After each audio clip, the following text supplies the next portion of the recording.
Hey guys, it's Kevin again, and I wasn't planning on doing this review for you guys. I wasn't planning on reviewing this, but I decided that I would watch this show. I'm going to be reviewing to you guys the pilot of How to Get Away with Murder.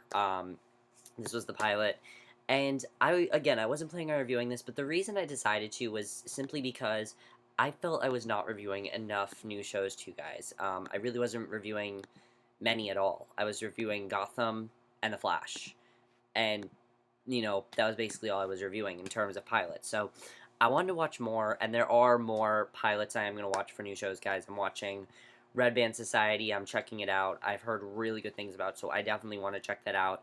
Um, I'm watching Transparent on Amazon Instant Video. I heard it's like the best new fall show, so definitely look forward to that. And I'm also watching Constantine, so I'm watching those. Oh, also The Affair on Showtime. I will be watching that, but I'm not reviewing. Only reviewing that as a season. So basically, How to Get Away with Murder. I was contemplating whether or not to watch it. For a while, I was like, I'm not gonna watch it, but I thought, you know what? I have nothing else on Thursday except for the Vampire Diaries. I might as well give it a chance. So I decided to give it a chance, and I'm glad I did because it was a very compelling plot, definitely. Let's talk about the plot of How to Get Away with Murder. Basically, it's about this girl, Anneliese Keating. She's a very tough criminal law professor, and she doesn't really care who you are or what you're doing. What she cares about is how you are with criminal law. She calls a class How to Get Away with Murder. She challenges her students to solve some of the most difficult criminal cases that a law firm takes on.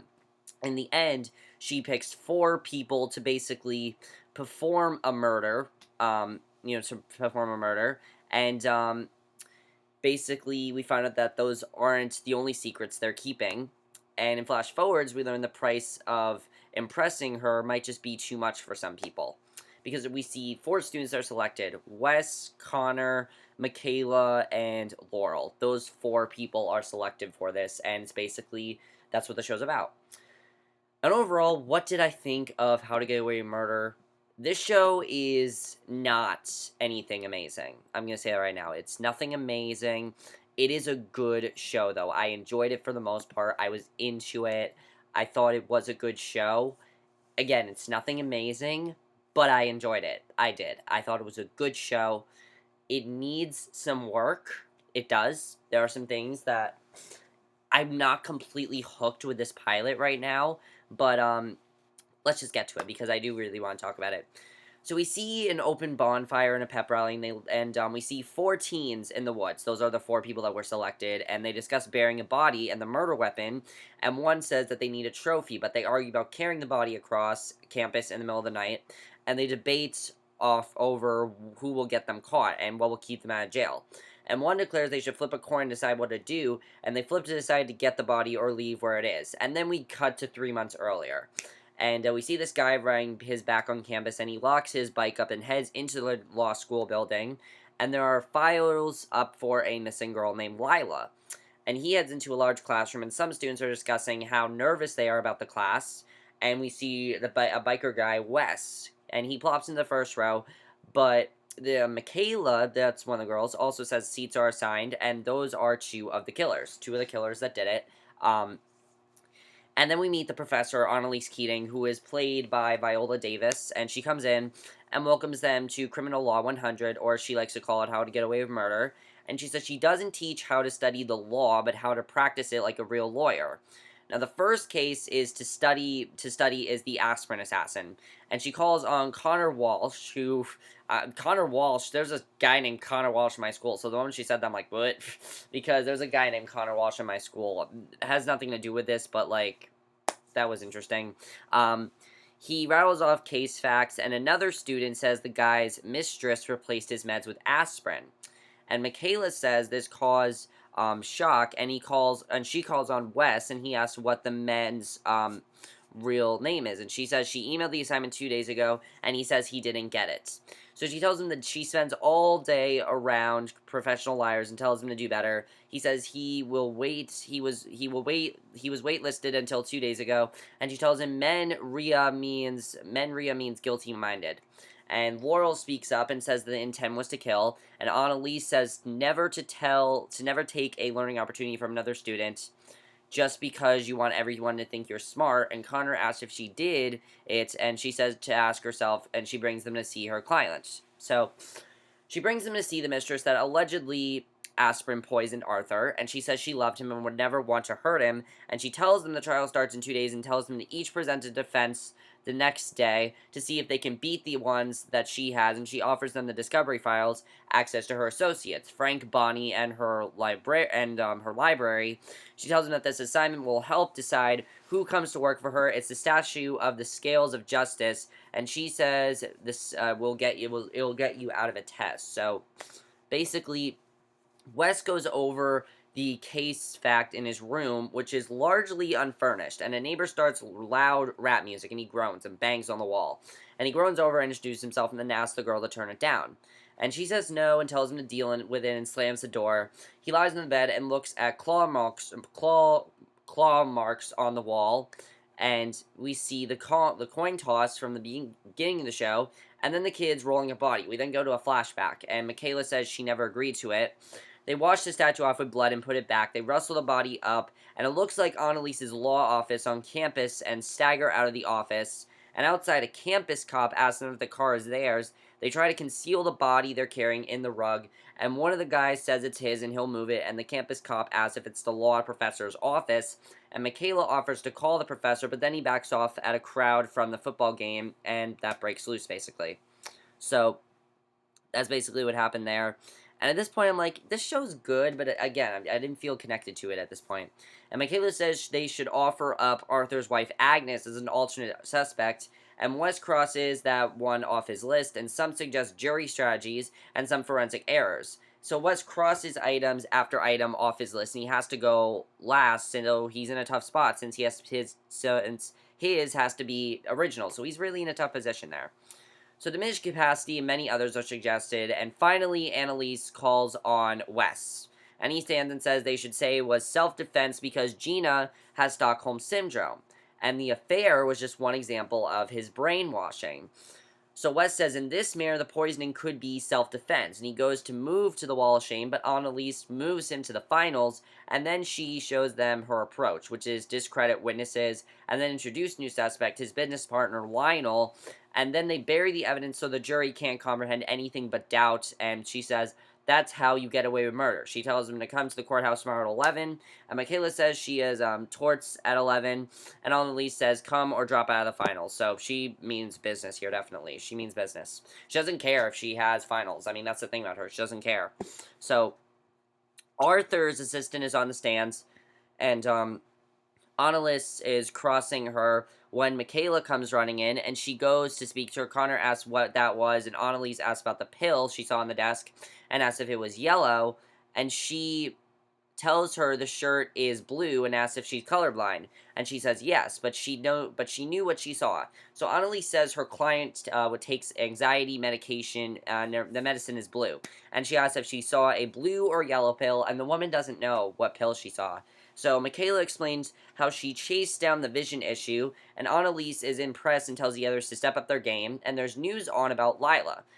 Lila was last seen leaving a fraternity party, and Wes is rifling through piles of papers looking for evidence, and he finds something and grabs his bike and goes. He knocks on the door at Annalise's and then sticks his head inside and calls out for her. He follows the sound of the voices to the back and finds her with a man, and he tells him to get the hell out. So he apologizes, and she asks why he's here. She calls Frank and yells at him about not locking up. She asks what he wants, and he recommends going for an immediate dismissal, and she says it's called a directed verdict, and it's too big of a risk, and she kicks him out.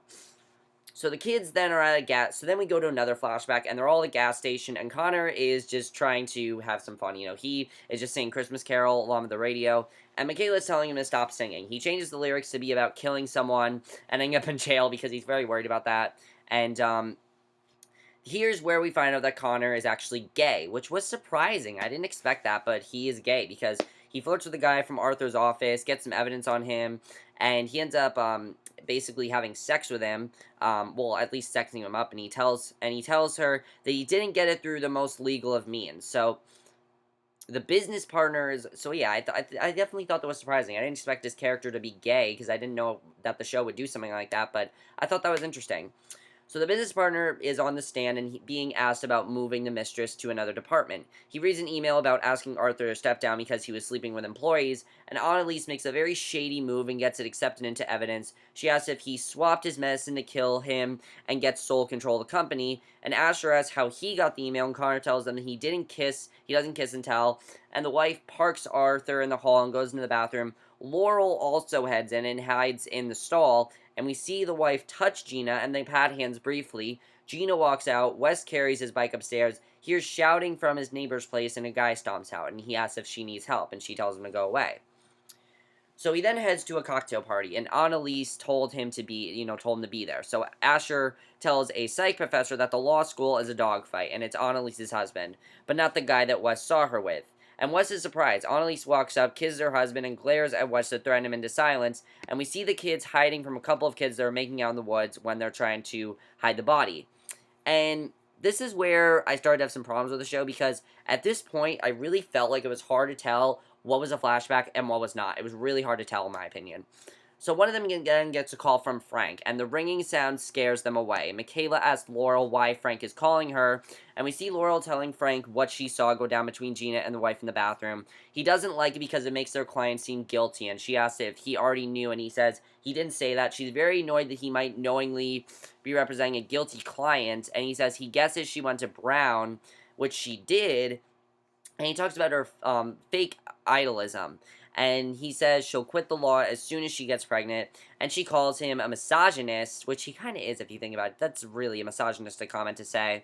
And Bonnie comes out and tells him to stop screwing students. Just stop doing that. So Wes tries, so it definitely feels like Frank is going to be a very interesting character, because he is very misogynistic, and I'm just looking forward to his character. I think his character is going to be very interesting, in my opinion. I'm looking forward to seeing what's going to happen there.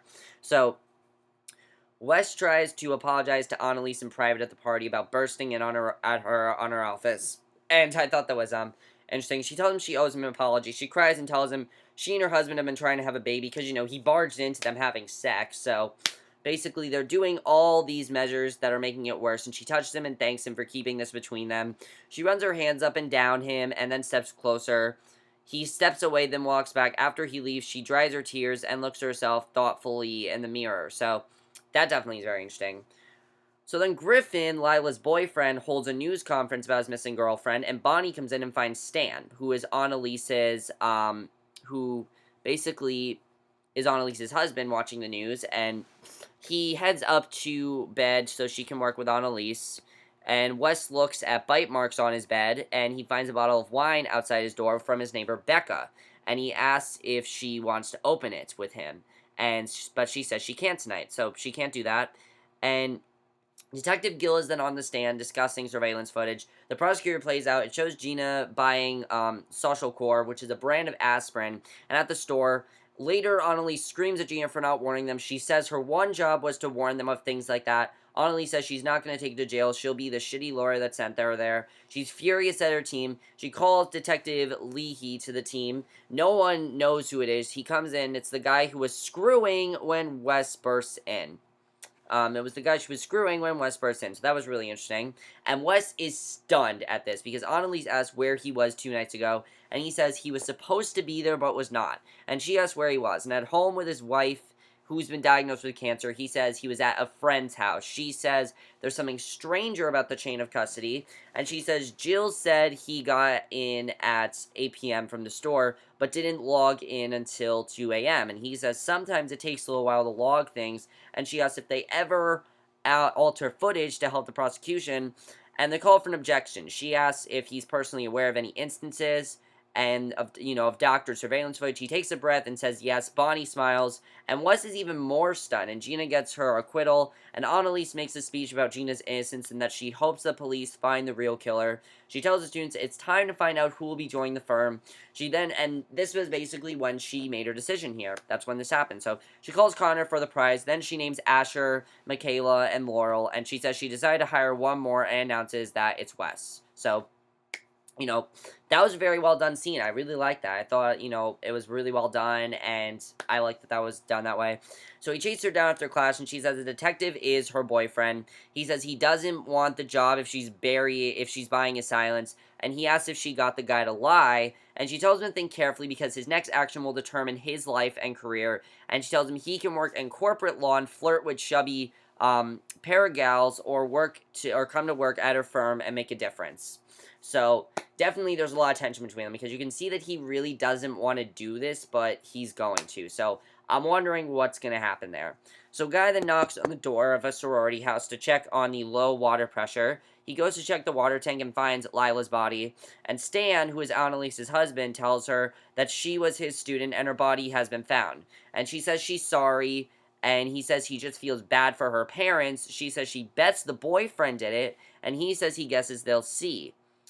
So the question is that Lila has another boyfriend, and it was Stan, who was her professor. So we see the kids unroll the body out in the woods, and they have lighter fluid, and they douse the body. Wes says the last chance. They tell him to do it now before the bonfire ends, and Michaela says it's the only way to destroy the DNA. They light the fire, and we see in the light that it's Stan, who is the professor's husband.